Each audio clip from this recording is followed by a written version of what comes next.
Welcome back. This is Real Talk with Anele on SABC3. The stage is yours. Now, walking the streets of Pimville, Soweto was about more than just taking casual strolls with his friends for our next guest. He was being captivated by the beauty of the big corner houses, which spoke and screamed affluence. That was when the seed for a career in real estate was planted. He defied his parents' wish for him to study law, opting to study art instead. Soon he'd be a qualified clothing manager, a combination of fashion design and business management. But he never forgot about the original dream. He became part of a group of companies called Black Brain Group, where real estate was a big component of their work, and in just 2.5 years, he's founded his Black Real Estate company. It's a pleasure to finally have on the show Tatomba, but you know, those who know him, they call him T. Finally, that's the operative word. I've been dying to be on this show. Okay, and now you're here. And now I'm here. And I want to go back to Soweto because your story speaks to so many young black children, right? Because I remember we used to call a double story upstairs. Yeah. And that's all I wanted as a kid. I was like, success for me means I live in an upstairs, right? Absolutely. And so these are the dreams you had walking down the street and you would see these houses. Right. So I had this passion of walking around the township, what we call the hood. Yeah. And I was fascinated by corner houses because growing up Ekasi, it was a known fact that if you had a corner house, there was this perception that it meant that you are well off as a family, irrespective of your financial standing. And for me, it was, I think, a calling at the time that I didn't realize that it would actually become part of my passion and my purpose, which is what I'm doing now, just helping people to acquire property instead of just walking the streets. And it's such a personal thing, property. It's very personal. I think it's the most, outside of who you marry and your children, property is... It's the most personal. It holds a lot of sentiment to a lot of people. People get attached to the properties, obviously, that they live in. It's their heaven.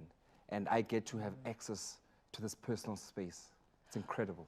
What process are you going through then if you're looking for a house for someone?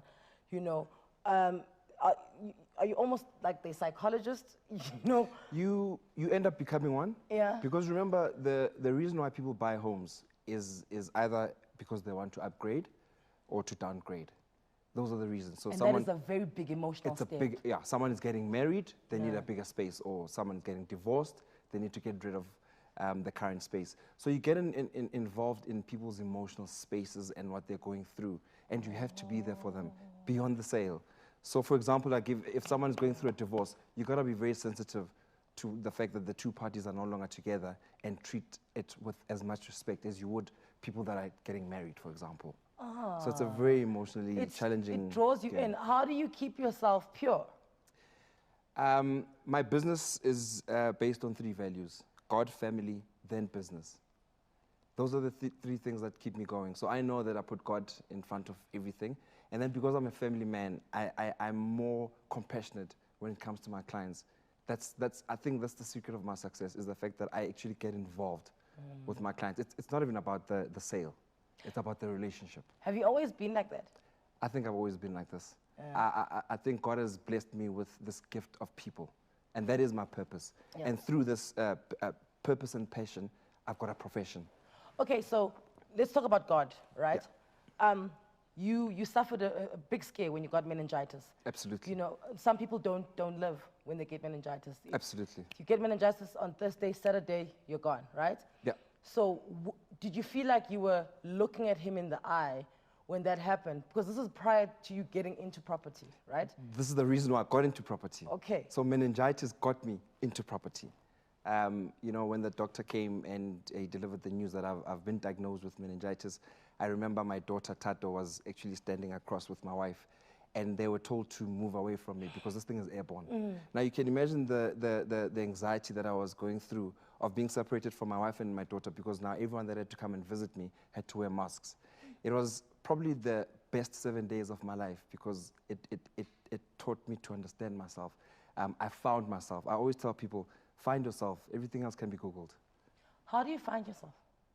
Without getting meningitis. You stay true to your cause and you listen to your heartbeat. It's something that I've learned to master over the years, and so you carry it to the world as well. be who you are and not be ashamed of what you believe in as well. But I think that experience taught me patience more than anything. I'm most patient than I was before I was diagnosed with meningitis. 7 days. What's the sentence that results in you saying, I'm going into property? That you say to yourself, you know, you're quarantined, people come in with masks, you have all this time to think, to question yourself, to lambaste yourself. But why were you doing this anyway when you don't like it, you know? True. Yeah, so what's the first question that comes, that opens the floodgates of truth? I kept asking God, why me? Oh. Why me? Why do I have to go through this? But then at the same time, I asked myself, or I actually answered myself, if not me, then who? Am I a conduit to send out a message after this? And I think I am. Post those 7 days, I walked out of that hospital and I promised myself, and I said, dear God, allow me to enter this journey of real estate. It's a tough industry to be in, but with your support, I think I'll do well in the space. And 4 years later, I'm here. And what's the first step that you do then to actively go into real estate? Do you tell your business partners, hey guys, let's do this? Yeah, I'll head it up. That's actually the first thing that I did. I had a Okay. meeting with my business partners and I said, I've been postponing this. And these 7 days have allowed me to introspect and actually follow my dream and my purpose. Then I did a lot of research around the space. I probably spent a good 6 months just researching the environment, weighing up my options. And then I decided this is time for me to jump. The first thing obviously was the name, creating the name, Black Real Estate. Sounds so good. I feel proud to actually always say I'm a CEO and founder of Black Real Estate. And it's got nothing to do with color or race, by the way. Because a lot of people used to give me flack for that. Are you being racist? Are you only servicing black people? And my answer to that is, I'm not ashamed to service the interest of my people first. Yeah, yeah. Other races are doing it. But when you go to your business partners and you tell them this idea, don't they like look at each other like, well, la, la, la. They hated it. Okay. They hated it. They said to me, They're like, "Are you meningitis okay?" says this. Yeah, the meningitis, I think you might need to go back. But, you know, I was adamant. Yeah. And I was sure of it. I prayed about it. And I was ready to get into the space that is a monster called real estate. And this monster just keeps getting bigger and bigger and bigger and bigger. In his own words, TT has said that one of his dreams is to sit down for dinner with President Donald Trump. Now, how exactly would that conversation go? And for the last time this evening, welcome back to Real Talk with Anele on SABC 3. The stage is yours. Titimba. You can just say that word and just like stop, like Titimba. Listen, he's had his sights on being on the cover of Forbes International magazine one day. Well, he's already gotten off to a good start. If you think about it, he's been featured on Destiny Man as well as EstateMagazine.com. What a pleasure it's been to get a glimpse into how the mind of this real estate maverick works. As we get ready to wrap things up, let's find out what dinner with Donald Trump would be like for Titimba. I get it. He's in real estate, you're in real estate. You know, he may be a terrible president, but he's a good property maverick. He's a good businessman. Yeah. He's got a good head on his shoulders. And I just want to pick his brain. I mean, I've been to New York quite a few times. And my first time that I actually went to the Trump Towers just to get the aura and just to get the sense of this guy could be here. And fortunately for me, he was actually leaving with his entourage, but I obviously didn't get a chance to meet him. But I'd love to just pick his brain because I've always had this vision of starting the Mandela Towers across different countries in Africa, and it's gonna happen. Nice. What does one need to be in real estate on the level that you are, on the level that you want to be, right? What do you need? Well, besides the basics that everyone will tell you, hard work and whatnot, I read a lot. I read a lot. I probably read 2 books a month. I read 2 chapters a day, basically. And I just equip myself with general knowledge about the space, the industry, and things that are general in and around. So you had Dr. T earlier on, and she's in construction. So I obviously do a lot of business dealings with people in construction, architects. I work with a lot of people in the real estate business. So I'm not just a typical agent that just sells houses.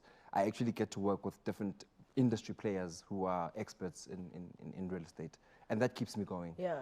I appreciate the fact that you're kind, but also appreciate the fact that you can ruffle our feathers. For instance, your take on renting, right? You've gotten into many a debate about this, where black people are like, but I can't afford a house. What must I do now? You know, transfer costs, all of it. What's your philosophy on that? And why is it your philosophy? First of all, I do not do rentals in my business. Yeah. I do not believe in rentals. I believe that if you can afford to rent at a particular amount, you can afford to rent, to buy at a particular amount. It's just that people have got aspirations that are beyond their pockets. And that's as simple as that. And I try to teach them that if you can afford to pay a rent for 15,000, I'm sure I can find you a place where you can pay a bond for 12,000. But what about the nitty-gritties that come with owning property? I mean, transfer costs can easily cost 400,000. The amount of us who've got 400,000 lying around, it's slim to nothing. Absolutely, but it's all about lifestyle management, Anele. A lot of people are living beyond their means. And a simple thing as managing your finances, a lot of guys will get paid very well, but their expenses don't match their income. And as a result, they spend money buying cars and clothes and whatnot. It's all about your choice of, do you want to create legacy for yourself or not? And I just don't think renting is a legacy builder for anyone. Have you always believed that, or did something happen to make you believe that? No, I've always believed that. In fact, when I was in varsity, my uncle paid for my rent for the first year, and I didn't stay there. I got someone to rent, and I made money from that. And with that, I was able to actually save enough to start buying the second property. It's just the way I think. Hey now. Okay. Okay, no.